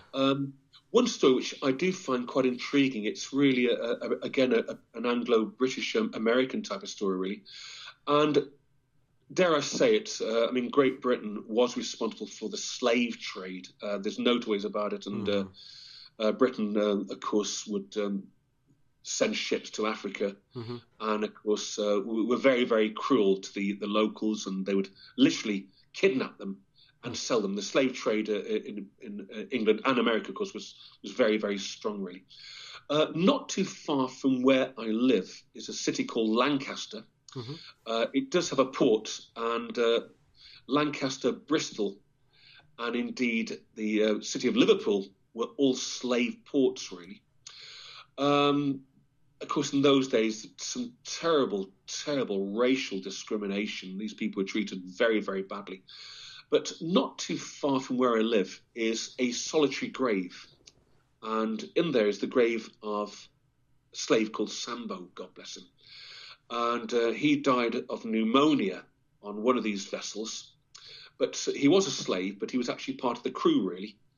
And because he was very loyal to the ship's crew, he was also used to round up the native Africans, and he could speak their language.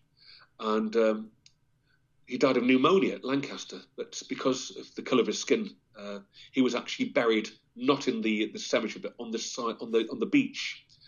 And his grave has become a real shrine for many people that come to this country to show their respect, because the lad was buried by himself, and the only crime he ever committed, God bless him, was the fact his skin was a different colour to the rest of us. But they say that his ghost actually haunts the actual beach there, which is called Heysham. And there's been many, many sightings of his ghost that has been seen on the beach. And this very, very day, it's a very spooky place to be, really. But he lost his life due to the slave trade, which is something which this country is not proud of. Britain really was quite an aggressive nation in those days, and they would think nothing of going to these villages in Africa, rounding up all the people, and then they'd sell them. And of course, in the southern states of America, we know all about the cotton fields and how a lot of them were actually sold to the southern states of America, of course. Yep. Oh yeah, for sure. Our history, and you know what, it still actually goes on to this day, believe it or not. It's just a little bit more hidden, so to speak. The slave trade. I mean, it's still a very sad situation. I think both countries are probably quite ashamed of the way we treated slaves in those days. You know, it's quite inhuman, really. Right, right. Well, that's there's a show on right now called Black Sails. It's a really, really good show here in the States. Talks about the pirates basically coming over to the Caribbean and Yes, down the circle. yes, So it's and that has to do with the slave trade and what really went on there and stuff. There's another show that just came out too. It's called Taboo. If you get to watch it. Oh yes, yes, yeah. That's very, very good. Yes, I was very impressed with that actually. Yeah. Oh, so you've watched that? Yeah, Ridley Scott and Tom Hardy does. That's right. Tom Hardy, quite a tough lad, really. I think he'd make a good 007, wouldn't he? Really. Yeah, yeah. I mean, Daniel Craig's doing it right now. Quite a tough lad, really, isn't he? Oh, he is definitely, and he's got that demeanor with him. I mean, he's a little rough, but I guess he could clean up to play a Bond. Who's your favorite Bond?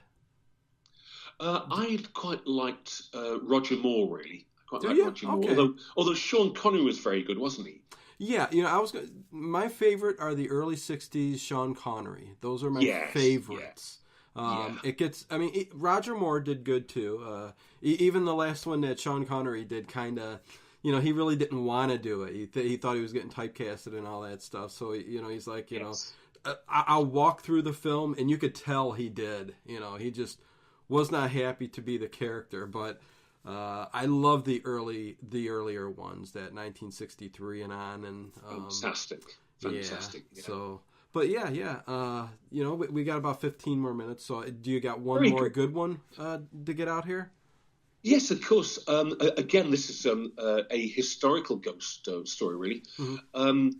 Where I live, up in the north of England, there are some great halls. I mentioned before Salisbury Hall. One of my favourite stories is, we'll turn the clock back to the 1700s once again, actually. And way back in 1745, there was a huge problem with the Scots in this country. Scotland, of course, was an independent country at that period of time, and they were really Catholics up in Scotland. And a chap called Bonnie Prince Charlie, he arrived from France, and he arrived in what's called the Outer Hebrides, Scotland, a beautiful little island called Ericsay, the Outer Hebrides. He was on a mission, and that mission was to put a Catholic king on the throne of England. Indeed, himself. Mm-hmm. He arrived and met the Scottish clansmen. And, of course, they formed this huge army, all wearing tartan kilts, huge swords, beards and berries. And they set off and invaded England at a place called Carlisle. They took the city of Carlisle, and this huge army made its way towards the south of England. Now, there were quite a few English sympathisers, one of them being a chap called Francis Townley, and he came from the town of Burnley in North England. He came from Townley Hall. He was a very wealthy man. He was a Catholic, and he also liked the idea of having a Catholic king on the throne of England. So therefore, he formed a British infantry regiment, an English infantry regiment called the Manchesters, and they joined the Scottish clansmen. They made their way down towards the city of London and stopped at a place called Derby, the city of Derby. It could have been a fear of what lay ahead, or it could have been ammunition and communication problems from Scotland, but they stopped in the town of Derby. In the meantime, in the city of London, everyone's terrified of this huge Scottish army arriving, and they start taking their money out of all the banks. At the same time, the French army are just waiting to invade, because they also have an affection for the Scots and are prepared to help the Scots in invading England. However, they stopped at Derby, and the English then got the upper hand. The English redcoats, under the command of General Gage, General Cornwallis, and indeed the Duke of Cumberland, set off, and they forced the Scots all the way back up north again, right to the Scottish border. And there, Bonnie Prince Charlie said to Colonel Francis Townley, "Could you and your Manchesters hold the city of Carlisle whilst I make my escape?" So the colonel was totally outnumbered by the English redcoats and held on for 3 days, killing quite a few redcoats. But they did in fact take the city of Carlisle. And the colonel said, "I wish to be treated as a prisoner of war." and the Duke of Cumberland said, "You're no prisoner of war. You are a traitor to your country." He was then sent down to Newgate in London and put on trial.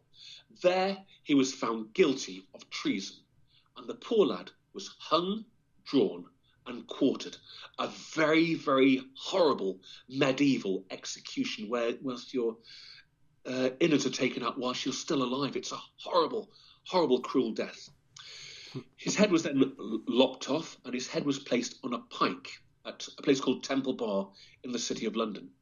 His poor wife made the long journey from the town of Burnley in the north of England down to London to retrieve the head. She brought the head back of her beloved husband and had it placed inside a wickerwork basket with a napkin over it. And then it was placed inside the chapel at Townley Hall. In 1901, the last of the Townleys died, and the hall became the property of the local town authority called Burnley Council. And an inquisitive council worker made his way inside the chapel and removed one of the oak panels. Behind the oak panel, he saw a head in a basket with a napkin on top of it. He took the napkin off and saw a huge hole through the skull, but some hair was still matted to the skull. He was later told that he'd been handling Colonel Francis Townley's head. The head was then placed in the family vault at St. Peter's Church in Burnley. But our story is just beginning. In Townley Hall to this very day, there are lots of very, very, very expensive paintings and lots of really, really good artwork. As a result, at night time, all the burglar alarms are put on and the building is secure. But week after week, the local police got sick and tired of being called out in the early hours of the morning to go to Townley Hall because the burglar alarms had gone off. They found the building was locked, secure, but the officers, of course, had to check every single room. One sergeant, only 4 years ago, made his way up the twisting staircase to the very top of the hall to an area called the Long Gallery. He walked down the medieval Long Gallery and felt he was being watched. He nervously turned round and was staring at a person wearing clothing from that period of time, without a head, but the head actually under the arm, held in the hands of the headless ghost. He literally screamed. He was a serving sergeant in the police force. He'd seen some horrible scenes, as police officers do, but he was absolutely horrified. He rushed at great speed down the twisting staircase back to his squad car, where the other officers laughed at him. But when he got back to the police station, the desk sergeant, the duty sergeant said, "Hey, don't worry, lad, don't worry. I believe you. I, too, have seen the ghost of Colonel Francis Townley. He's been haunting that building since 1745. Most amazing story, Dino. It sure is, that's for sure. Wow. That's all I can say, Simon. Your stories are just so entrancing. How well are you with folklore, like gnomes, leprechauns, or do you just strictly stick to the ghost stories? I really do enjoy the ghost stories. That they get a lot of they do get the imagination going.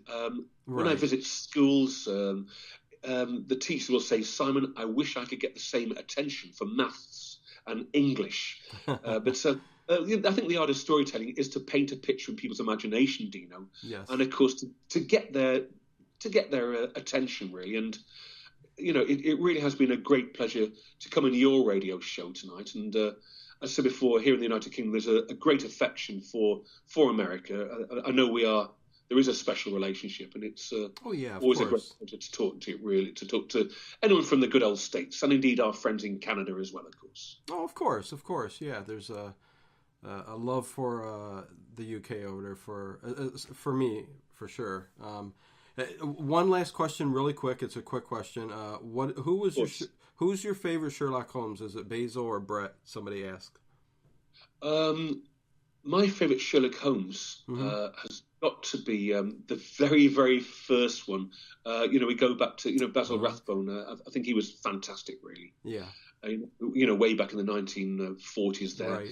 I'm like you, I love those 1940s films, really. There's something quite brilliant about them, good quality acting. And I think the directors in those days were fantastic, really. Yeah, same here, for sure. Yes, Dave asked in the chat, so I figured I'd throw that out there before. I mean, I love Cumberbatch, too, who's doing it now. It's definitely a different twist on it, but, very, very well done. Yeah. Okay, so to end this, and we'll see down the road here. I would love to have you back on again, but it'd be my pleasure, Dino. My pleasure to come back on PITN. It'd be lovely. Thank you, Simon. But so let me just let everybody know. Go to www.tophattours.co.uk, and he's got all his links, and check out his books if you want to throw that out there again real quick for Amazon. Sure. It's called Ghostly Tales of the Unexpected. You can buy that on Amazon. You can also download on Kindle as well. And I really hope you enjoy it, folks. Thank you very much indeed. Oh, yeah. So, Simon, I will let you go, and your day is just starting there. I'll be going to sleep pretty soon, so yes. Again, I do appreciate it, and I'll be sending you a thank you message here pretty soon. Just thank you again. But my pleasure. But I will let you go and get on with your day, and thank you very much, Simon. The pleasure's all mine, Dino. Thank you for kindly contacting me. Thank you, Simon. You take care. There we go. Simon Entwistle. That was awesome. That's all I can say. Dave, awesome show tonight. Thank you, man. Kathy, Russ, Verna, everybody who... Robert Downey, yeah, he's pretty good Sherlock Holmes for the U.S. Big-time movies. He certainly did play them well. That's for sure. But yeah, go to tophattours.co.uk, and he's got a lot of links up there. I do love that he still wears his Victorian garb while he gives the tours. So it's very, very cool. Thanks, Kathy. She just put a link up in Spreaker chat. So to wind on down, we're ending a little bit sooner here, maybe like a few minutes, but I could chat on here a little bit. Just put the Late Horror Show on you. Man, I'm sorry, you guys. I always throw out way too many links, too many things, because I'm doing way too much stuff.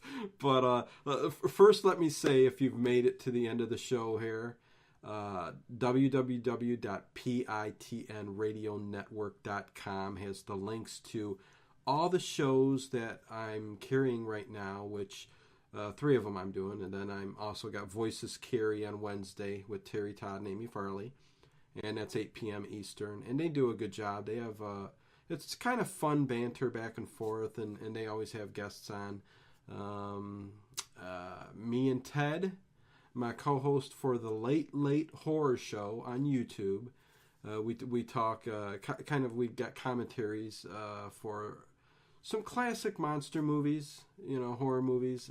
We did They Live from 1988, and that was really, really fun. I really enjoyed that, man. That was really, really fun. We kind of did a wrestling intro, kind of speeded it up to just give a little bit of humor to it. How they did it in the 80s, come on, Hulk Hogan and stuff like that. So it was kind of cool. And then went on with our movie commentary. But some funny stuff throughout that. But yeah, follow us on Spreaker. Go to Paranormal Into the Night on Facebook. Paranormal PITN Radio Network on Facebook too. Like I said, I'm throwing a bunch of stuff out there. As usual, it's getting late. I'm getting a little loopy, like I always do. As always, again, I thank everybody who stayed and listened to the whole show. This guy was really, really good, really cool. I enjoyed his stories. I didn't even want to interrupt. I had questions I was going to ask him, but I'm like, man, just go on. I wish he actually had a podcast, man, so we could listen to his stuff every night. Something about that UK accent too, you know what I mean? But Anyways, I'm going to let you guys go, and I appreciate everybody joining Paranormal Into the Night radio show once again. And we are getting rolling, and we are keeping the show going along. Let me see. Who do I got next week? Let you guys know. Let me pop on the calendar here. And we have Solaris, which is going to be Blue Haven. Solaris Blue Haven. So we'll be talking ETs and aliens and stuff like that. So that's going to be an interesting show too. But yeah, I will let you guys go. As always, getting groggy late here. It's 1 a.m. in the morning, and I will let you go. See you guys later. Peace and love.